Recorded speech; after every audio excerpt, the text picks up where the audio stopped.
Hello everyone, welcome back.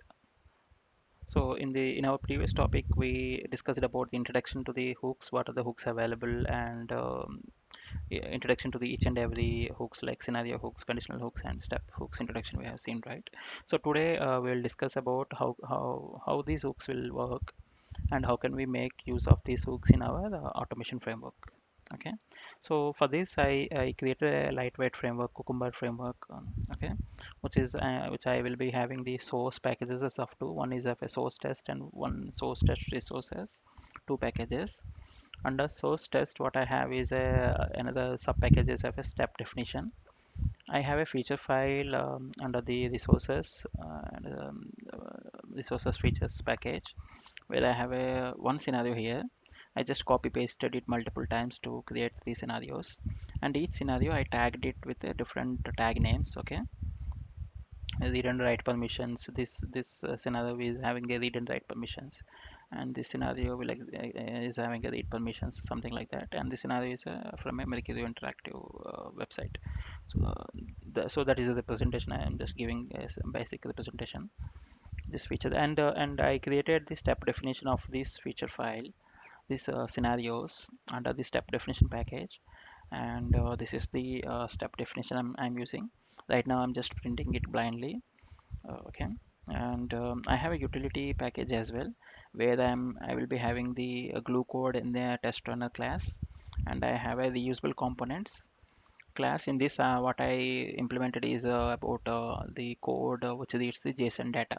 I have a JSON file here, so this is the test data. I will be using it in the scenario, and the application which I'm using for this demo is the Mercury 2 site, where this is the landing site. I will be clicking on this link and entering the information for the contact information, and I'll close the browser. That's about the functionality. I'll be demoing it. So this is the introduction part of the framework. So let's get into the steps of it. So we have the scenario, right? Scenario in the feature file, one scenario. The same thing is copy pasted with different tag names. And for this, each step in the scenario, a step definition is created in this file. And each step definition, I'm printing something like this is getting printed from the given tag. That means this one, when tag and then tag. So let me execute this first without using the Cucumber hooks. Okay. So let's see that how it is executing. So it executed all the step definitions. So right now this is the only scenario which is enabled to execute. Remaining two scenarios are commented out. So that's the reason it executed one scenario and all the steps in that. When I say steps, it's nothing but the step definitions implemented for all these three steps. That means it is printed given. This is getting printed from given tag, and this is from the when tag, and finally it is from the then tag, right? So all the three step definitions got printed. So let's use the the first one is what, the scenario hooks, right? So let's use the scenario hooks first. So as we said, the scenario hooks will have a annotations of two types, which is at before then dot after annotation. So let's create a method as before method, and uh, at after method public void after. There's no, it's not mandatory that if you use one annotation you have to use the other one also. That means I used before. It's not mandatory that I have to use after also. You can just write, you can only use the before, or you can only use after, or you can use both the annotations. It doesn't matter. So let's write a statement to print to may understand that this is getting triggered. Okay. So this is from the after, right? Okay. So now save it. Now we have a one scenario. Okay, and we return the before and after tags which are for the scenario hooks.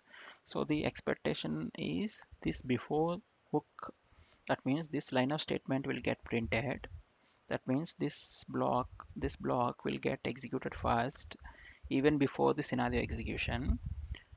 That means even before this scenario execution, after completing the last line in this scenario, the after block gets triggered. That means it will print this statement. Okay, let's see how it works. Okay, it completed, right? So this is the scenario which got executed. This is the scenario title. So this is the before tag block got executed, which is printing this line of a statement, right? Then it started executing the scenario. So the scenario step difference start from here to here to here. Okay. Then the after block. So when the scenario completed executing the last scenario step, then the after block got executed, right? And then it printed the implementation of it, right? So this is the behavior of a before and after hook. So let's talk about the second conditional hook. Second is conditional hook. In that, we'll start with the using the tags. Okay. So now we have the two scenarios with two different tags, right? So let's assume that we will enable this scenario, which is having a read tag. Okay. So when we use, before the annotation. So let me repeat this thing for the second scenario, just to give a clear idea. Oh no, sorry. So let me uncomment this. Okay, so now we have two scenarios for execution, okay, from the feature file. And two scenario step definition is same. And we are using the scenario hooks here. That means these hooks will get triggered for every scenario. That means this before will get printed two times for each scenario. That means one time for each scenario. And after hook will get printed for each scenario, right? So let's execute and see. Okay, the execution is started. The hooks will get triggered. Wait, why the second one is not triggered? Second scenario, we didn't save it, is it? Okay, this is not uncommented. Okay, so they execute it.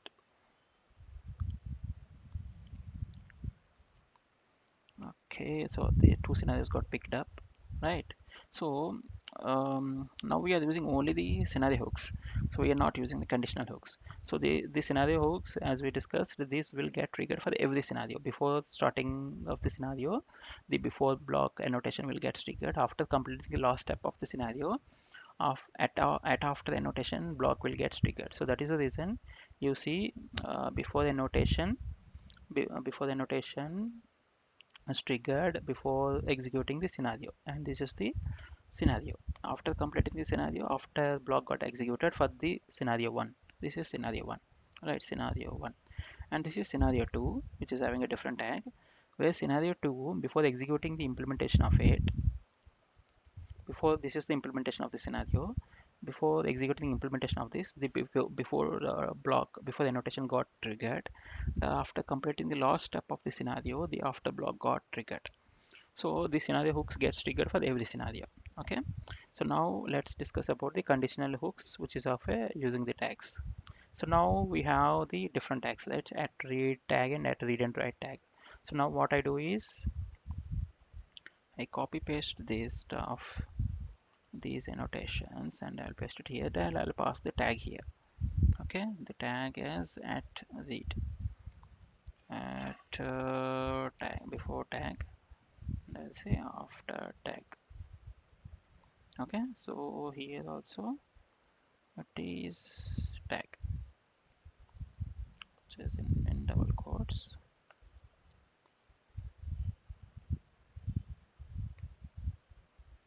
Okay, so now what is expected is this before and after the notations, which are scenario hooks, which will be executed for both the scenarios. We are executing two scenarios now.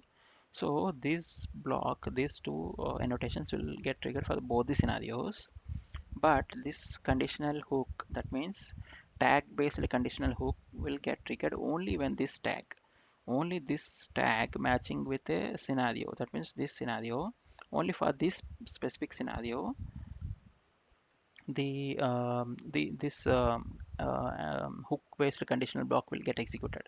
For the first scenario where the tag is different than what we provided in the condition, right? So for first scenario, these before and after tag based conditional hook will not get triggered. So this way you should see two times printed for each scenario, and this way should see only one time printed for one scenario, that is second scenario. Okay.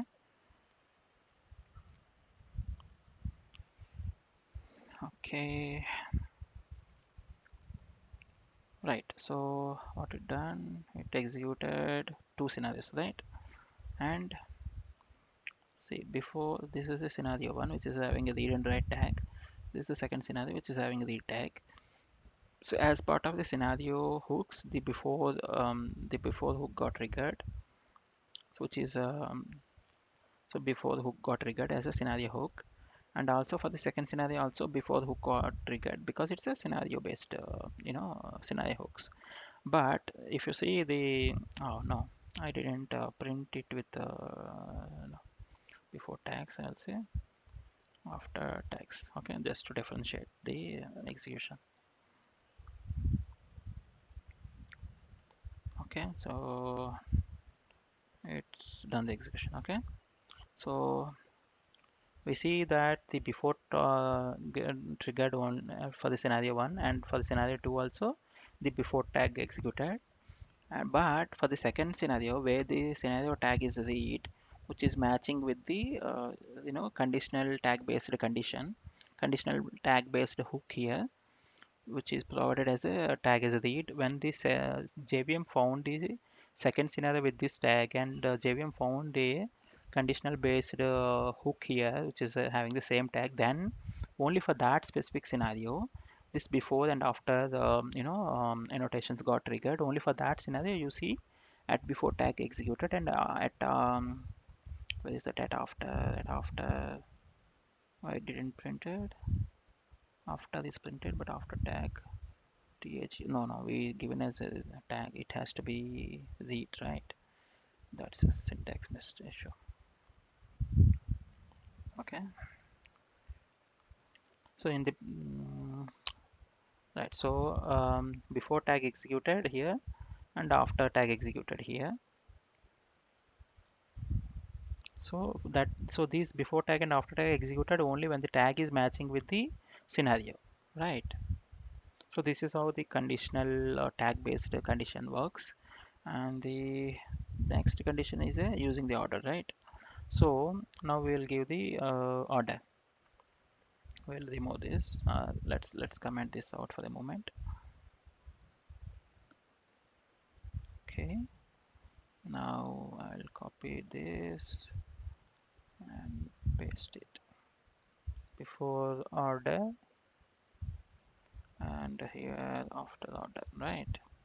And here I'll pass the order equal to 1. The same order equal to 1. Okay, so now we are passing the order. Again, order are part of a scenario hooks only, but order is not tagged with any scenario. It is irrespective of the scenario, it will execute for all the scenarios. But as we had given the condition as an order here, what the JVM does is JVM first executes this order conditional based hooks, then it will execute the scenario based hooks. So if you execute a scenario, so we are executing two scenarios here. So two scenarios will for the two scenarios, first it will trigger the order based condition hook, then it will trigger the scenario based condition hook. So before order, and this is after order, right? Okay, let's execute this.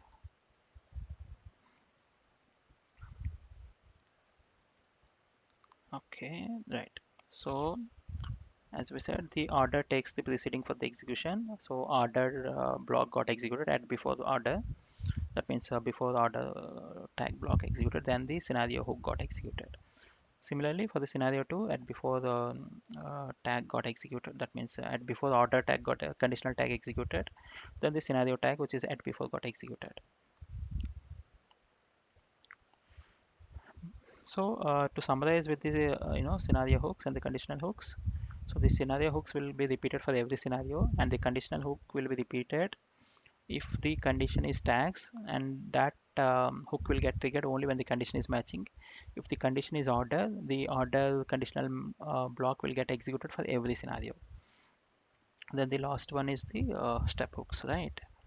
As we said, the step hooks are only available only if it is a IO cucumber, right?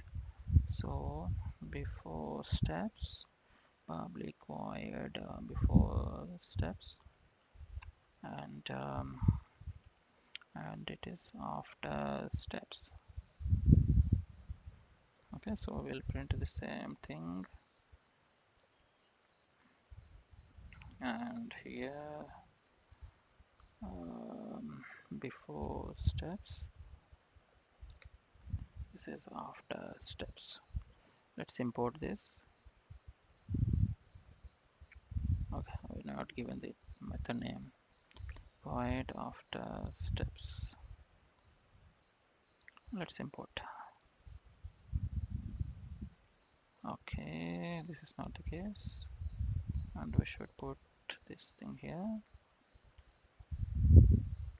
Why it is not getting imported? It is step, not steps. Before step and after step. Before.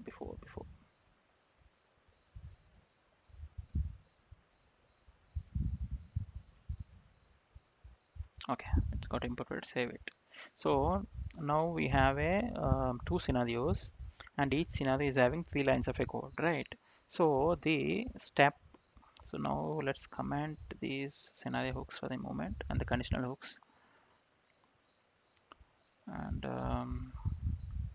this is the order, right? Even command this, even scenario hooks also.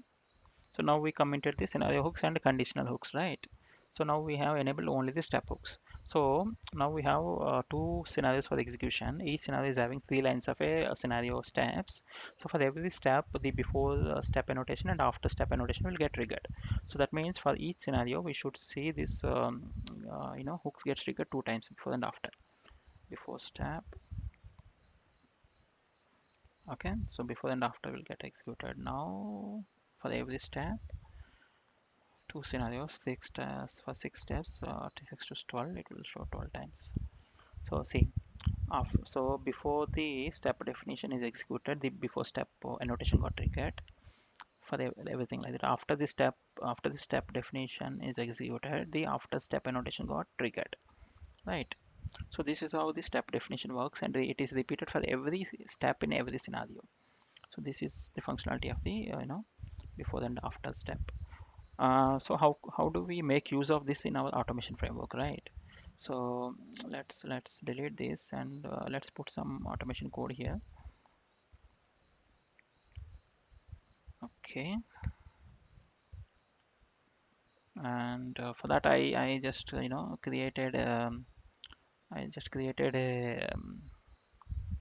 what is it? Okay, so I have a code here which will talk about this stuff. I'll put it here. Import it. Declare driver equal to null. Import everything. Yeah. So now we are not using the hooks. So let's execute and see how it is behaving.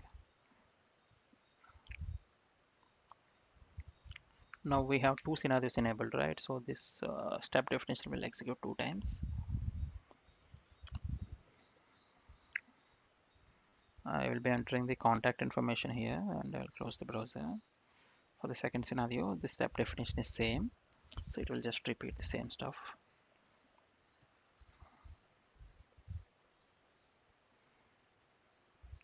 Right, so it's done the execution, right? So now design this framework. So see, this the driver web using the WebDriver manager, the assigning the Chrome driver to the driver, and navigating the URL and maximizing. This is common for the each scenario, right? So let's put that in the scenario hooks. Before hooks, I will say launch the browser.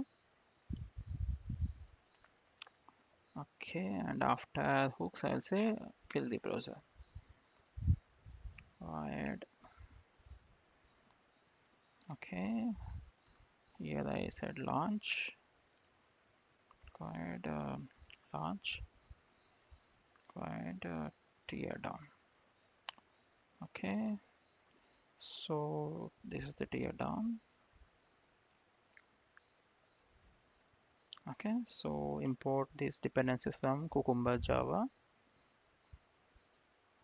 and save it. Okay, now we are using the scenario based hooks, so this before and after hooks gets triggered for both the scenarios. Let's execute it.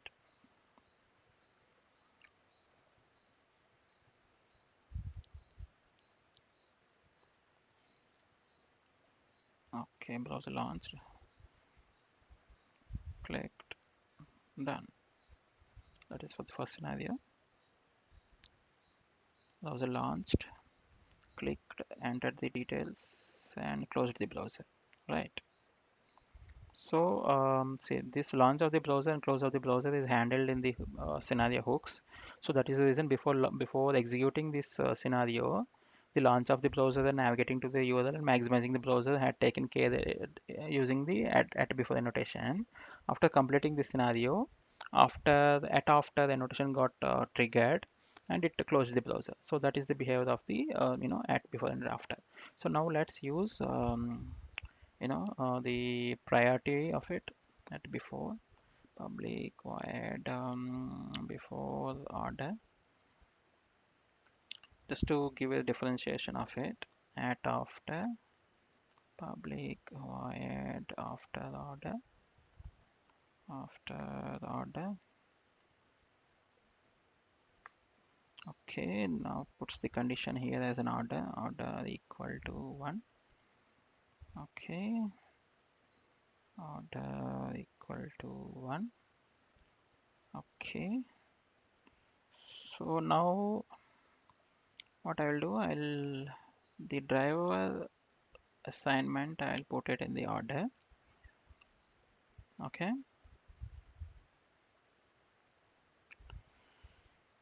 then order after order we'll say it is closed the browser. Okay,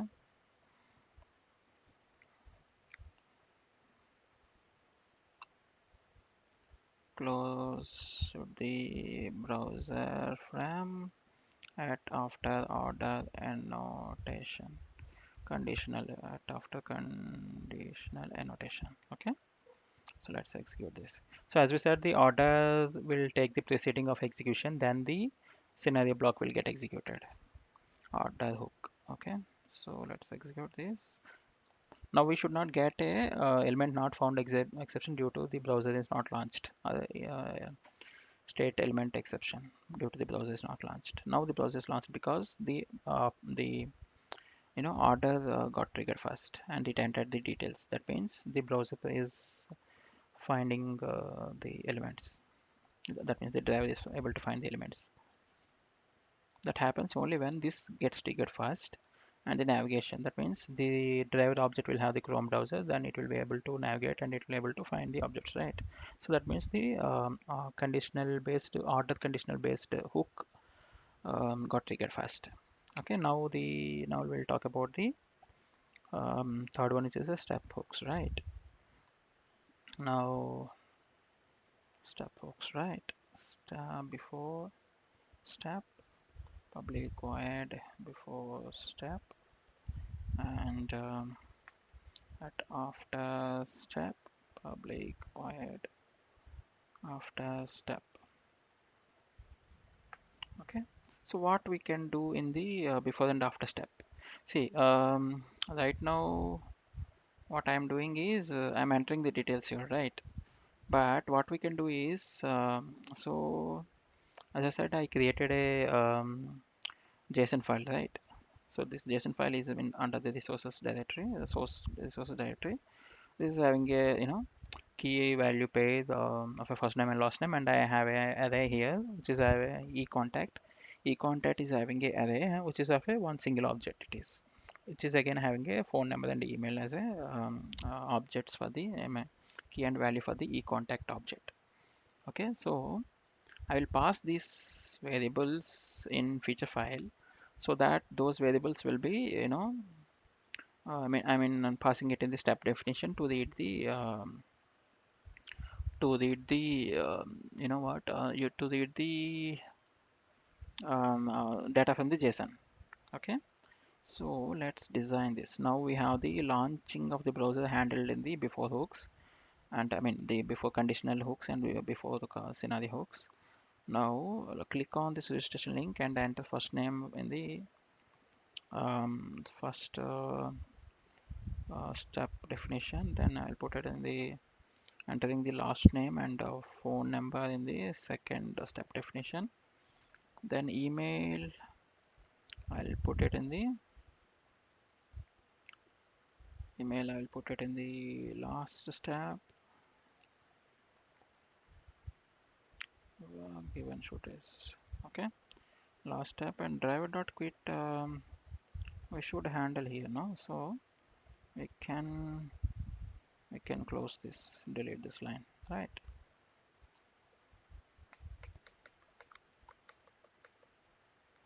Okay, so now what we are saying is we'll read it from the JSON file, right? So I will store the output. What I'm having is the usable components dot read the key, right? So here the key is what the so here what we are entering is first name, right? For first name the key is first name. Okay, yeah. So give that key here and that will get printed. I'm not passing it from the scenario step definition. That is the reason I'm using the key directly here. Okay, and that value you put it here to pass the test data. Okay, so the next one is the last name, right? So if you see in the scenario, the last name key, I'm already passing it here. Okay, so the last name is the key here, and that key I'm passing it in the string value reusable components dot the last name, right? This is the key. So this value we'll put it here, and phone number. Okay, phone number is a array, right? It is an array object, so that is the e contact. We are passing it here. Okay, so that we will pass it here, string u2 equal to reusable components dot read it from this, right? Object name is phone number and the key is not phone number. What is the key? To enter the phone number, it is the phone number is the key, right? Okay, and here what we should pass, this will return me the phone number value, and that I'm inputting it in the phone number field. So the same way I will be doing it for the this line of a code, right? So here the object so I will be using the contact object. So here I'm not passing the other argument from the step definition, so I'm directly taking it object, and the key is email, right? And the output of that will be putting it in here, right? So now we are done with the inputting the user details. So before step, what we can use it mainly, we can use it for the logging purpose. If you use log4j or extend report or something like that, you can use it. So before step annotation, okay. And after, what I do is I have a so I created these objects, right? See, inside the step definition, I'm reading the value from the JSON. So in this method, I had created a object for the JSON and the object for the JSON array, and object for the file reader to locate the JSON file and all that. So what I do is after completing the each step, I will be cleaning those objects so that I will be assigning null to those objects so that the garbage collector can clean those objects. That is what my intention is, that I will be doing in the after step. So I'll pass null here. So the object assignment will be declared as a null, and the garbage collector will clean the objects after completing each step. Okay. This is how we can make use of the after step to clean the objects which are created as part of the step definition. So now the scenario 1 is getting executed with the test data provided from the JSON. It entered, right? It is reading from the JSON and the objects got cleared. For the scenario 1, that means for every step where the objects are created, it is cleaning in the after step annotation. Why it is failed? So illegal argument. So that means here the way we passed it is not correct, but it's okay. But you understood the concept, right? After step we can use it to clean the objects. If we create any objects in the step definition, the same objects we can clean it in the after step annotation. So this is how we can make use of the scenario hooks, conditional hooks, and the step hooks in the to design the automation framework. But again, please remember that just to repeat, the scenario hooks will are available only if the dependency is from the IO Cucumber. So if it is a IO Cucumber dependency, then only in that case the step after step and before step will execute. Just hover on it, so it will show IO Cucumber. If you use info queues, if you use info queues, these annotations, that means at before step and at after step annotations are not available in info queues. Even if you think to merge both the dependencies, like to use the info queue for all these before and after annotations, and io dot cucumber to use the before step and after step, it won't work. It won't work in that way, because the if you can use only one dependency to run the test runner, right? So that is the reason the whole that the test runner dependency will take control of full execution. That is the reason if you use a combination of info queues dependency to use at before and at after, and also the combination of io.cucumber to use at before step and at after step, it won't work. That means the any one will not get triggered. So that what will get triggered is the one which you used in a test runner dependency. Only that dependency based annotations only get triggered. So this is the overall the use of these hooks in the automation framework. I hope it's clear. Thank you for watching, guys. Thanks for your time.